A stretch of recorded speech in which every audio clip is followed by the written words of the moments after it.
दोस्तों, भारत के पास दुनिया का चौथा सबसे बड़ा रेलवे नेटवर्क है और हम में से ज्यादातर लोग कभी ना कभी तो रेल में बैठे ही होंगे, क्योंकि भारत का रेल नेटवर्क न सिर्फ भारत में बल्कि नेपाल, बांग्लादेश, पाकिस्तान तक में सर्विस देता है। माने आप रेल में बैठकर विदेश तक जा सकते हैं। हर रोज भारत के लगभग 2.4 करोड़ लोग ट्रेन में ट्रैवल करते हैं और ये आंकड़ा तो वो है जो लोग टिकट लेते हैं, बाकी का अंदाजा तो आप खुद ही लगा सकते हैं। लेकिन बावजूद इसके हर साल भारतीय रेलवे को घाटा हो रहा है और ये घाटा भी कोई छोटा मोटा नहीं बल्कि बहुत मोटा है। कैग की रिपोर्ट के मुताबिक 2019-20 में रेलवे को 26,000 करोड़ का घाटा हुआ था। माने कि रेलवे को 100 रुपए कमाने हैं तो उसके लिए 114 खर्च करने पड़े। तो ऐसे में सवाल ये उठता है कि आखिर ऐसा क्यों हो रहा है। चलिए समझते हैं। तो इसे समझने के लिए अगर हम इंडियन रेलवे को एक कंपनी मान लेते हैं और हमें उस कंपनी के लॉस को समझना है, तो सबसे पहले हमें ये देखना होगा कि कंपनी पैसे कमाती कैसे है, यानी कि उसका अर्निंग मॉडल है क्या। तो अगर हम इंडियन रेलवे की वर्किंग या अर्निंग मॉडल की बात करें तो खास तौर से दो तरीके से पैसे कमाती है, जिसमें पहला है फ्रेट ऑपरेशन, जिसमें ट्रेन गुड्स यानी सामान एक जगह से दूसरी जगह ट्रांसफर करती है, जिसे आप आसान भाषा में मालगाड़ी कह सकते हैं। दूसरा है पैसेंजर ट्रेन, यानी वो ट्रेन जो हम इंसानों को एक जगह से दूसरी जगह ट्रांसफर करती है। फ्रेट ऑपरेशन यानी मालगाड़ी में तो भारतीय रेलवे हमेशा प्रॉफिट में रहती है, पर भैया मेन बात है पैसेंजर ट्रेन की, क्योंकि हर साल भारत को घाटे के सिवा कुछ नहीं दे रही है। अगर डेटा की बात करें तो कोरोना से पहले के आरटीआई के हवाले से कुछ आंकड़े सामने आए थे, जिससे पता चलता है कि साल 2019 के अक्टूबर-दिसंबर में फ्लाइट ऑपरेशन में भारतीय रेल को जहां 2800 करोड़ का शानदार इंक्रीमेंट देखने को मिला था, तो वहीं अपनी पैसेंजर ट्रेन से 400 करोड़ के डिक्लाइन के साथ एक बार फिर से धड़ाम से गिरी थी। इन आंकड़ों को देख के आपको भी अंदाजा हो गया होगा कि ये प्रॉब्लम कितनी गहरी है और जो हमारे देश की इकोनॉमी पर एक जख्म की तरह है, और इस जख्म के नासूर बनने से पहले इसका इलाज करना जरूरी है।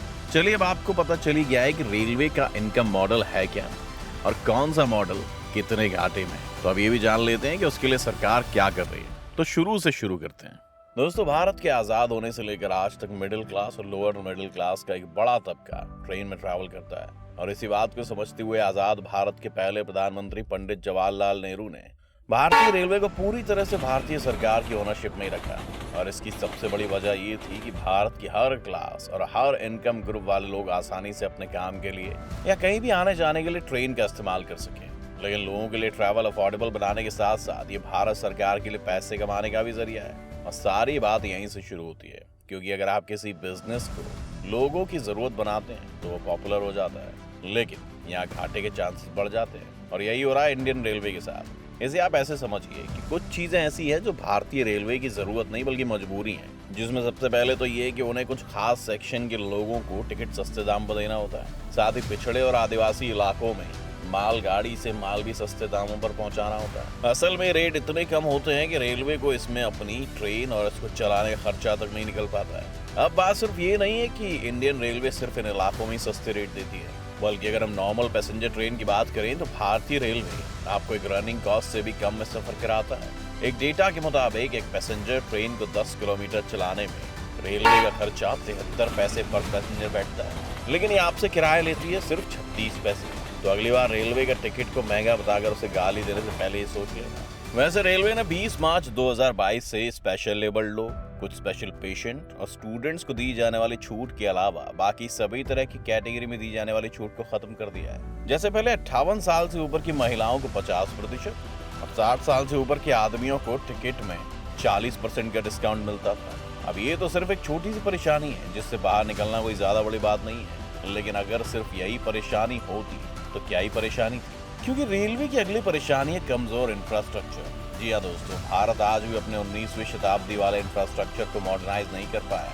इसे आप ऐसे समझिए कि साल 2001 से साल 2015 तक पैसेंजर ट्रेन 56% बढ़ी है तो मालगाड़ी 59%, लेकिन इनके मुकाबले इन 15 सालों में ट्रैक लेंथ सिर्फ की सिर्फ 12% बढ़ी है। अब अगर आप सोच रहे हैं कि यार ये ट्रैक लेंथ कम होने से नुकसान कैसे हो रहा है, तो आपको बता देते हैं कि प्रॉपर लेंथ ना बढ़ने से भारत में ट्रेन को अच्छे खासे जाम, कंजेशन और हॉल्ट जैसी दिक्कतों का सामना करना पड़ता है।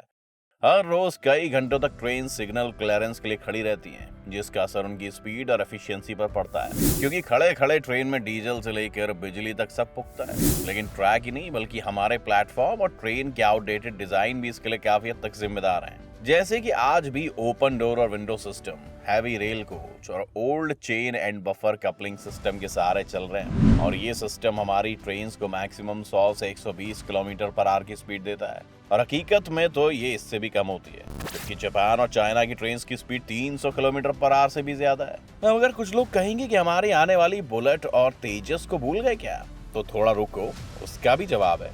ये जो थे वो छोटे लॉस थे, क्योंकि इस पुराने सिस्टम की वजह से रेलवे को जो बड़ा नुकसान होता है वो है एक्सीडेंट से, जो कि होते हैं पुराने डैमेज ट्रैक्स, पुराने ब्रिज और ट्रेन्स की वजह से। आपको एक हैरान कर देने वाला आंकड़ा बताता हूँ। कैग की एक रिपोर्ट के मुताबिक भारत ने 339 इंपॉर्टेंट ब्रिज, 4210 मेजर ब्रिज और 51,629 बेसिक ब्रिज सन 1920 से भी पहले के बने हुए हैं। इसे कहते हैं ना, राम भरोसे हिंदुस्तान। इसके अलावा खन्ना कमेटी की रिपोर्ट के मुताबिक भारत में 76% एक्सीडेंट ट्रेन की पटरी से उतरने की वजह से होते हैं, जबकि 7% ट्रेन की टकराने, 16% लेवल क्रॉसिंग और 1% आग की वजह से होते हैं। और इन्हीं रेल एक्सीडेंट की वजह से रेलवे को हर साल करोड़ों रुपए का नुकसान उठाना पड़ता है। बाकी मरने वालों, घायलों को दिया जाने वाला मुआवजा इस नुकसान को और भी बढ़ा देता है। अब एक्सीडेंट तो चलो अनजाने में होता है, लेकिन कुछ चीजें ऐसी होती हैं जो लोग खुद करते हैं, और इससे रेलवे को होता है मोटा नुकसान। इस बात से तो हम सब अच्छे से वाकिफ हैं कि हमारे देश में जब कोई प्रोटेस्ट होता है तो उनमें से तमाम हिंसक प्रोटेस्टर्स के लिए सबसे आसान टारगेट होते हैं बस और ट्रेन।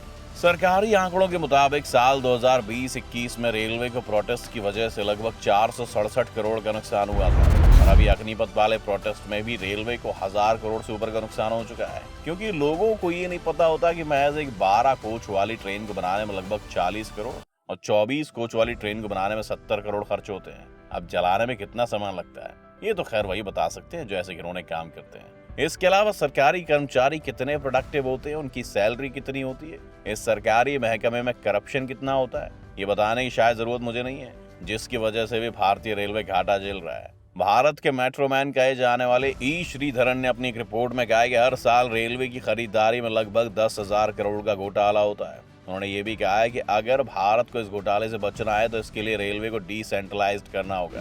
अब ये तो हुई प्रॉब्लम्स, अब करते हैं इनके सोल्यूशन की बात। दोस्तों, अगर हम अपने यहाँ की ट्रेन की एफिशिएंसी बढ़ाने की बात करें तो इसके लिए सरकार ने नेशनल रेलवे प्लान यानी NRP तैयार किया है, जिसका टारगेट है कि 2030 तक फ्रेट ट्रेन यानी कि मालगाड़ी का शेयर, जो कि अभी 27% है, इसे बढ़ाकर 45% किया जा सके, और इसकी स्पीड भी 22 किलोमीटर पर आवर से 50 किलोमीटर पर आवर की जा सके, क्योंकि हमने आपको बताया था कि ये शेयर रेलवे को हमेशा प्रॉफिट देता है। इसके साथ ही ट्रेन में होने वाले ट्रैफिक जैम, हॉल्ट और कंजेशन को खत्म करने के लिए ट्रैक और प्लेटफॉर्म और स्टेशन को बढ़ाया जाएगा। अपने इस टारगेट को अचीव करने के लिए सरकार रेलवे सेक्टर में प्राइवेट इन्वेस्टमेंट को बढ़ावा देगी। हमारे रेलवे का पूरी तरह से प्राइवेटाइजेशन नहीं किया जाएगा, बस उसमें प्राइवेट इन्वेस्टमेंट लाए जाएंगे, जैसे कि प्राइवेट ट्रेन्स। सरकार ने 2023-24 तक 12 प्राइवेट ट्रेन और 2027 तक 151 प्राइवेट ट्रेन लाने का टारगेट सेट किया है, जिससे कि रेलवे में 30,000 करोड़ की इन्वेस्टमेंट आएगी। इसके साथ ही मेक इन इंडिया के तहत ये सारी ट्रेन अपने देश में बनाई जाएंगी, जिससे कि इनकी कॉस्ट कम की जा सके। बाकी कुछ एक्सपर्ट्स ऐसे भी हैं जो कह रहे हैं कि रेलवे में प्राइवेटाइजेशन इन्वेस्टमेंट लाना गलत है, लेकिन साल 2017 में आई तेजस इनके दावों को गलत साबित कर रही है। ये भारत की पहली प्राइवेट ट्रेन है जो कि भारत की सबसे तेज चलने वाली ट्रेन में से एक है, जिसकी maximum speed 180 kilometre per hour तक है। ये ट्रेन अपने पैसेंजर्स को high quality food, quality service और लेट होने पर कंपनसेशन देने के साथ साथ फ्री में 25 लाख तक का इंश्योरेंस भी देती है। और तो और, जहां हमारी अपनी पैसेंजर ट्रेन हमें घाटे के सिवा कुछ नहीं देती है, तो वहीं तेजस ने पहले महीने के अंदर ही 70 लाख का प्रॉफिट दिया है, और भारत में भी 4 तेजस ट्रेन ऑपरेट हो रही हैं। तो ऐसे में जब ऐसी ही और ट्रेन चलेंगी तो ये प्रॉफिट कितना होगा? आपको क्या लगता है कि भारतीय रेलवे में प्राइवेट इन्वेस्टमेंट आने से फायदा होगा या नुकसान? हमें कमेंट करके जरूर बताएं दोस्तों। वीडियो अगर आपको पसंद आई तो लाइक और शेयर जरूर करें।